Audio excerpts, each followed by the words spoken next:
Mute it.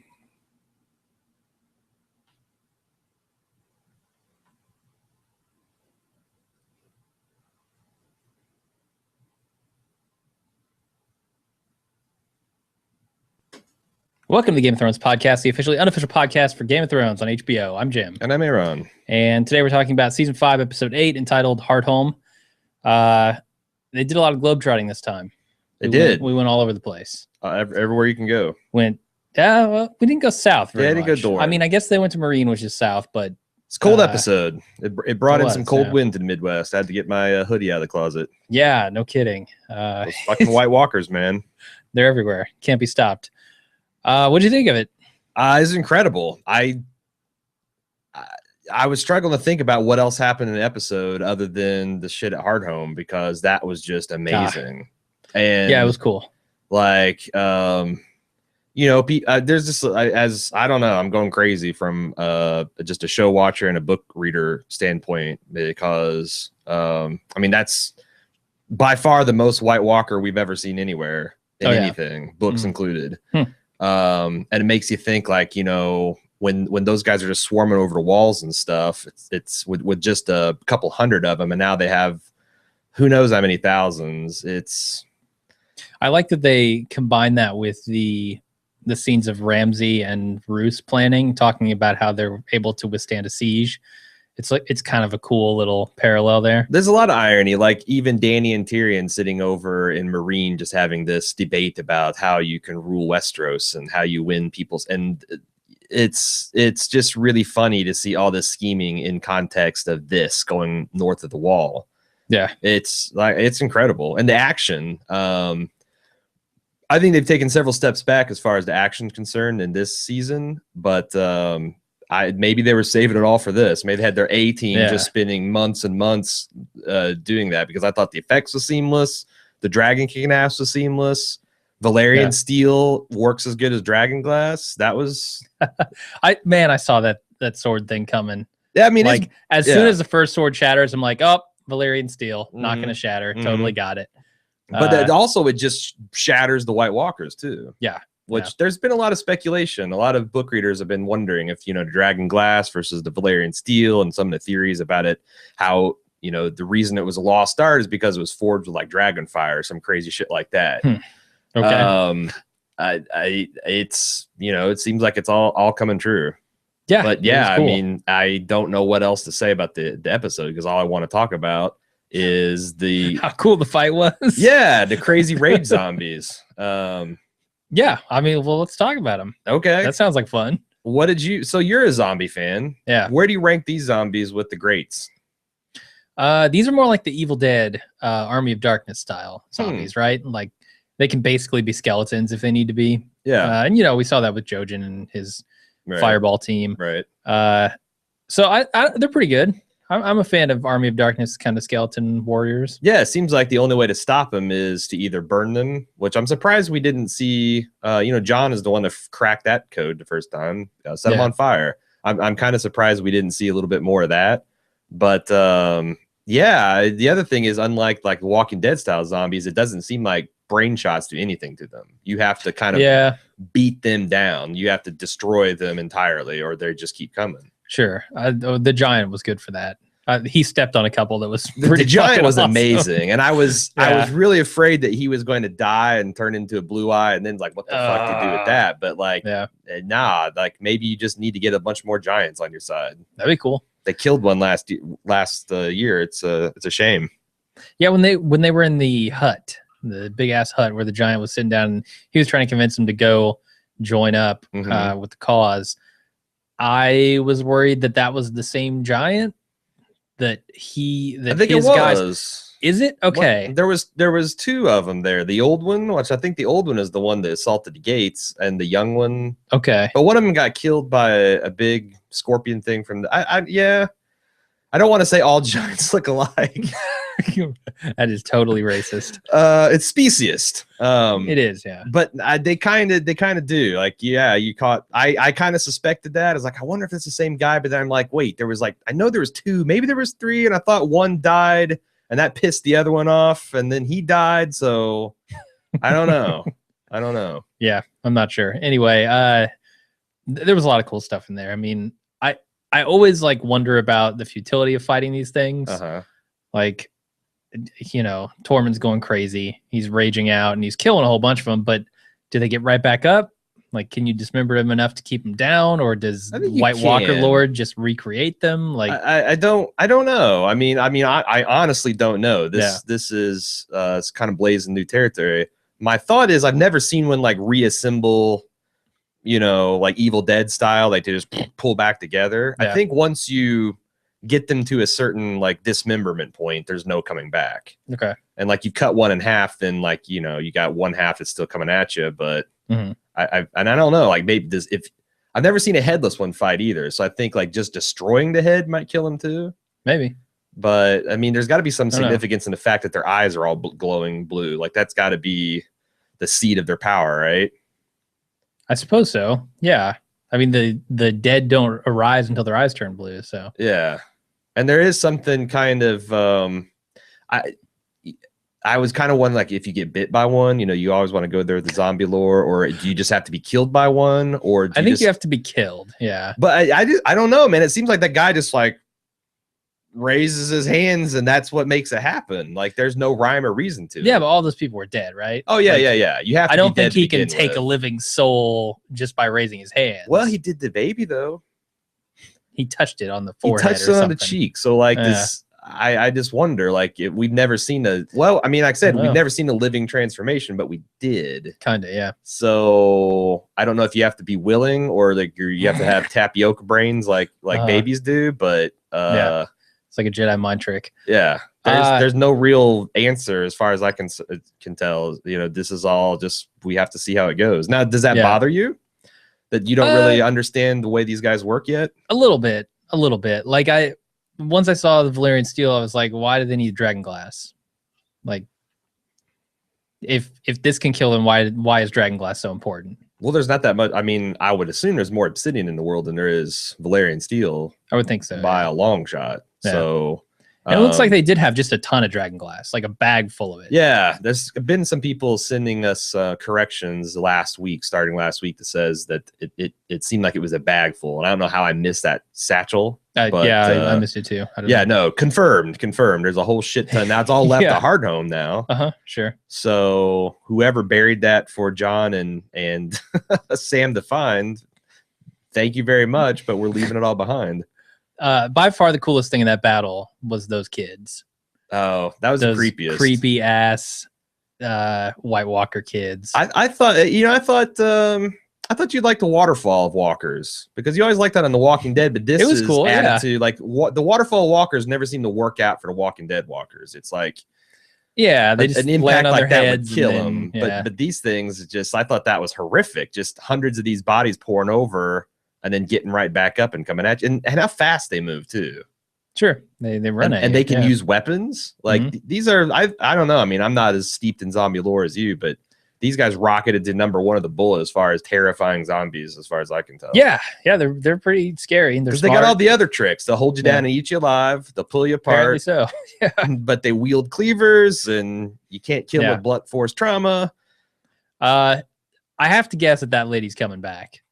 The leader of this wildling clan, or whoever this was, weird. She's got to come back later in the series, right? Like, yeah, that was weird. Come back in the sense of like blue eyes, because no, she did come back that way. Yeah. But I'm saying eventually, I think she's going to catch up with John or somebody. We're going to see her again. That's my guess. They were giving her so much screen time that I'm thinking, are they going to set her up as like a potential love interest for Jon Snow, or for someone else, or is she going to be just like a prominent leader? Because they've decimated the leadership of the wildlings at this point. I mean, even the Lord of the Bones is dead now. So you've got Tormund and this giant guy. And I was like, oh, maybe she'll either be a romantic interest, or maybe she'll just be this fierce warrior chieftain that we can start to identify as, like, when she's standing in a group of wildlings and this is like, she's in charge. Yeah. You need characters like that. But then they just killed her. Sure. So I can't imagine why, but I don't have any emotional tie to her. So if she shows up, you know, the end of this year or sometime next year in a big White Walker battle, it's like, okay, she's gonna have like I mean, maybe Yeah, it feels a little weird as a mini arc. If it's in the context of her kids, but I felt like her kids were one of the dead. Did you feel like that too? No, she put her kids on a boat. I thought so too, left. but I thought there was a scene where she panned over and the blonde girl was there, and I don't know whether that was why they were trying to communicate that's why she couldn't fight them, because she saw her kids there. She was like almost hallucinating something, but I don't know. So it would be the one emotional thing they could do is have the dead mother attack the children in the future. Yeah, that would be pretty horrific. That would be. I would that's the worst case scenario for a small child. Your dead parent coming after you, like that's a nightmare. Is that worse than Pet Sematary? I gotta think, yeah. Okay. Yeah. You're like probably your right. mom or dad zombified trying to kill you and eat you is the worst thing that can possibly happen to you. Yeah. Before you turn 13. Sure. If you're qualifying it with that, yes, then you're right. Yeah.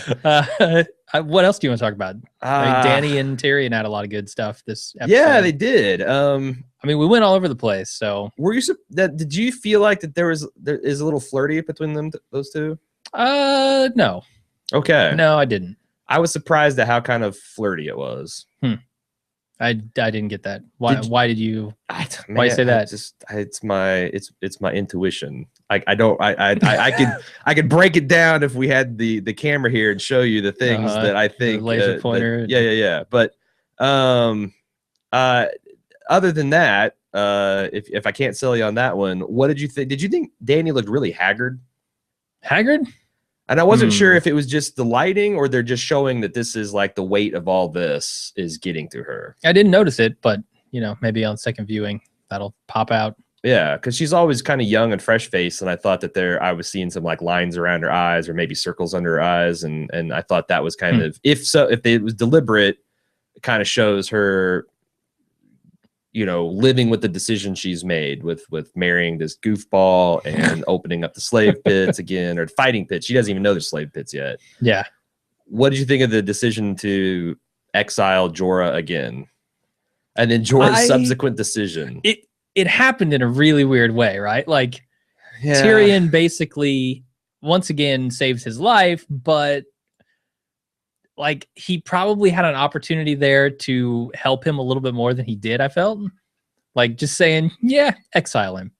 I don't know. I thought that he read that correctly as an audition, and he had to be even-handed in his. I mean, he saved Jorah's life potentially, but and then I guess so.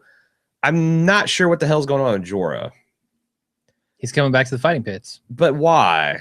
He's now impress the queen. It's the same plan. His plan B is same as plan A, only without the gift. I think he's gonna try and prove himself once again. I don't know that the guy knows how to quit. Here's what would save this for me, because otherwise Jorah just looks like the saddest of all sad sacks. If he like blows the lid off the whole slavery thing, okay. Like he fights the thing. It's like all these men that you think are free, they're all slaves, and I've exposed the corruption. Maybe if he's like a whistleblower, that would Jorah the whistleblower. I like it. But man, the thing that's damning is that he did not once tell her that he used to spy on her. I thought that was the Tyrion makes a case as to why that wasn't such a horrible thing, doesn't he? I think he says that he loved, essentially that he's in love with you. But I think that kind of surprised Tyrion. And I think I think that Tyrion didn't know what he was going to say, and he was asking questions to kind of establish it. And when he heard that, it's like, well, what else can I do? I mean, like, look, dude, you had many. It wasn't like, you saved your life and then 2 days later, Barristan came and outed you. You had. I mean, that's the other thing. This show continues to hammer home that we've been spending years with these characters, even though it's fucking up some other stuff. So he spent potentially over a year, maybe 2 years in her service, and never found the time to confess. Yeah, it seems like bullshit. Sure, seems like he brought it on himself. Yeah, I mean, I don't blame Danny at all for banishing him again. But why not? I just don't know. He's got to have a plan beyond just I want to fight in front of her. I mean. Again, or he could just be fucking desperate. I mean, that's well within a character's yeah arc. I maybe mean, he just wants to it's die. not like a heroic, awesome thing Yeah. that's going to turn out like you want it to, but it's well within Sure. a fairly unreasonable person's arc, right? When he first went outside the city and he looked up at that big tower, I thought he was going to do something like pull up a chair and just wait, no food and drink, like Fight Club style, until Okay. like he's just going to literally dive exposure out there, or she's going to let him in the city, whichever happens first, and he doesn't care. You know who else is looking haggard? One Cersei Lannister. Oh man, I really enjoyed seeing that. I got to say, Yeah, no, sucking water off a dungeon floor, getting slapped with a wooden spoon as she threatens the woman with death. I love it. I mean, she's consistent. You got to give her that. She is. Yeah, she's relentless with her idiocy. What's going on with the Tyrells during this whole time? I don't know. We didn't see them at all this time. It's kind of surprising, but yeah, you got to figure that Olenna is doing her thing, trying to figure out a way to get Marjorie out, probably with Littlefinger's help. Was more than half of this episode Hardhome? Was it like a 20-40 like split it, yeah. or 30-30 split? It felt like it was probably about 30-30. I've been watching the clock, and it's a bad habit with the Game of Thrones to see, like, you know, how far we're in the episode to see if I can kind of guess at what's to come. But like, I remember I looked at it was like 9:18 or something, and that's the last time which is a testament to how good the episode was. Yeah. What else? Like you said, you mentioned Sansa and Reek. Don't call him Theon. That's developing in its sweet time. Yeah, it is. I mean, she found out today that, you know, her brothers aren't really dead. What is that? What's going to come of that? I don't know what she can do with that information. I don't either. She's locked up in a fucking But the tower. show treats it as significant. Yeah. Is it going to be like some kind of hope rekindled with her? Could be. Sure. Is she going to use it to fuck over Tyrion, or not Tyrion? Reek. I'm just going to call him Reek because I can't remember Theon. So is she going to tell Ramsay about tell it? Rand just to get an act of petty revenge. What good does that do her, though? But what else can she do with the information? I know. That's why I'm saying I have no idea what she's going to do, because it doesn't seem to do her any good in the situation she's in. She doesn't have a candle.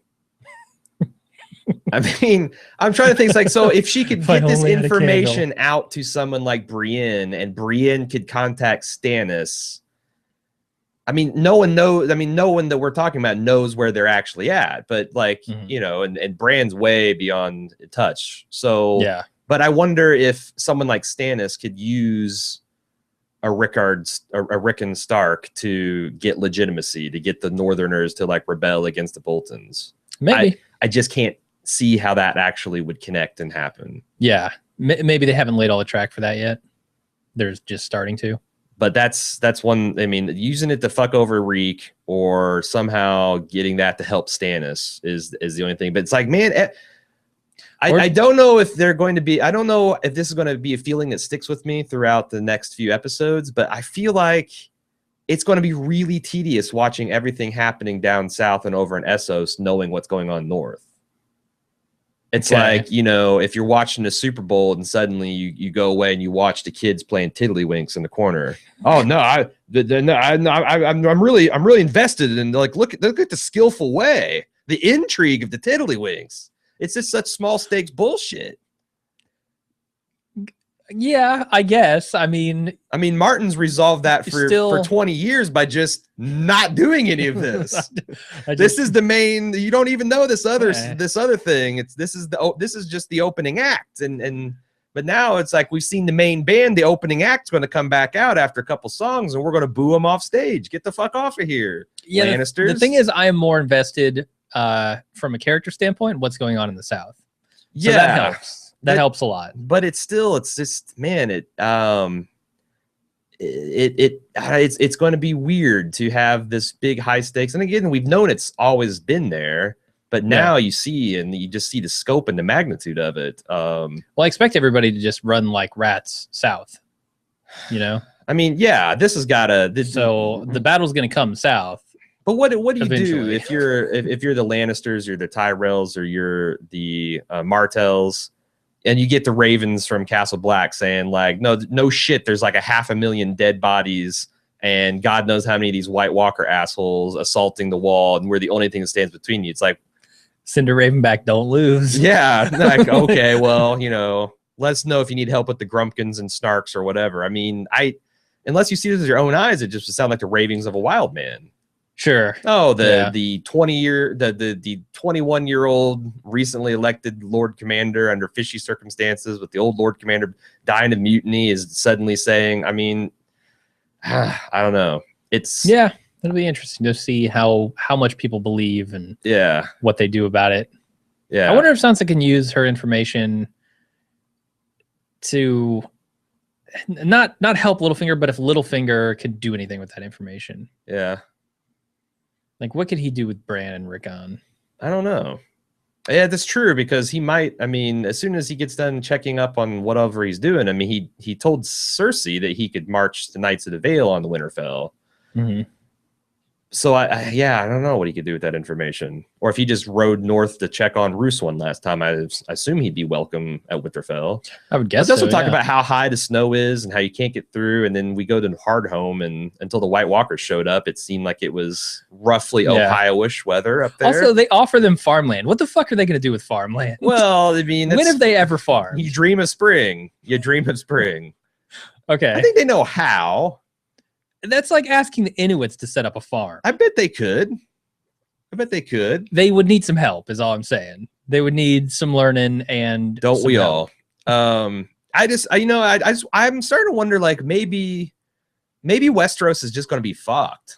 Like that so all just ends in a big snowstorm. That there's gonna fight this endless skirmishing action further and further south until Dany comes over with because you think about the perfect weapon to fight these, it'd be like a flamethrower. It'll be it'll be Doran, and Jon Snow back to back on the pier in Dorne, on the tip of the snake's nose. Southern, they've all crawled up to the snake's nose, or on the tippy of that. It's all over. They're fighting White Walkers off as they climb up, and then the dragon swoops in. Tyrion rides the dragon in and picks them both up, and they fly over to Marine, like the eagles in Lord of the Rings. Okay. Exactly. Yeah, I don't know, but I mean that's one possibility. Also, I kind of got a little thrill over Dany talking about breaking the wheel, because I've talked about how my optimistic take for all this is that feudalism gets flushed down the toilet and they have some kind of parliamentary representative form of government. Mm-hmm.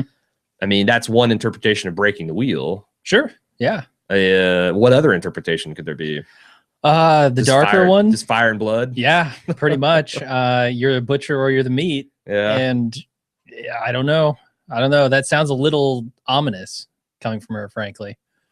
Yeah. Knowing that she has dragons and potentially the power to actually go in and break that wheel. She's talking about the 3 large dragons, even though she only has 2 of the shrimpier ones locked in a dungeon. Do you think we will see the dragons before the end of the season? Like, will she figure something out? What are your odds on that? I feel like they got to go to the dragons at least one more time. Yeah. Okay. Yeah, I mean, they started off the season, or did they end last season? I can't remember exactly when they did the chaining of the dragons. Right. Was that honestly? I can't remember either. If that was the start of this season or the end of last. It was the end of last, because it was called The Children, and it was all about her chaining them up. That's my story. Yeah. If I'm wrong, send me. I will look it up my own self. It's like within seconds of this podcast being over. But sure, email and tell me I'm wrong. Well, that might shoot my theory with some holes then. Why? What theory was it? I wasn't sure. I was gonna say if they're gonna kind of bookend it with some dragon power, but well, it would be like the dragons being chained last season, the dragons being unchained at the end of this season. That would be kind of interesting symmetry. Yeah. I don't know. Yeah. Is there anything else? I don't think so. I don't think we've left a plot except for Ramsay's 20 good men. Yeah. What's that all about? I don't know. He's going to infiltrate the ranks of Stannis' army. He does seem to. I'm trying to think of how he could use trickery and deceit. Like if he said, "Hey, I'm a Northern Lord, and like I'm a representative of the Umbers, and I've got 20 men," and he just lies to Stannis' face, and then as soon as everybody goes to sleep, he just starts slitting throats. But Stannis has 6,000 men. Yeah, that's I guess a significant number. I don't know. The numbers I've been hearing are so much bigger than that. Yeah. Like I hear 100,000, I go, okay, that's a lot of men. Yeah. That's a shitload of men. Yeah. You hear 6,000, you're like, Not so sure about that army. It's a lot more than the Boltons apparently have, and they're also mounted. But again, 20. Yeah, okay, it's a small number, but you know what's smaller? 20. 20 is smaller than 6,000. Yeah, you're absolutely right. Like, what is? Let me check the math on that real quick. Like 60,000 divided by 20. So yes, exactly. Ramsey will have to kill a Spartan last stand worth of Baratheon soldiers for every one of his dudes. Yeah. Okay. It's a reverse Sparta. Sure. They'll fight in the shade. That's all I know. Mm-hmm. All right. I think that's it then. Yeah. Yeah. If you got some feedback, and I'm sure you do, send it to GameOfThrones@baldmove.com. You can also talk with us about spoilers or non-spoilers, whatever. We got threads for both on our forums at forums.baldmove.com. Keep up with all our releases on Facebook.com/baldmove and on Twitter @baldmove. Yeah, that's it. Probably getting a lot of it. I was just looking before we sat down, and there's like subjects like holy shit, oh my god, oh man, it's already coming. Holy hell, White walked. People just dumping feedback off of a cliff. Yeah, no, that's what my inbox looks like. Great. So, we'll have fun sorting through that. We will see you guys on Tuesday for the full cast, and until then, I'm Jim. I'm A.Ron. See ya.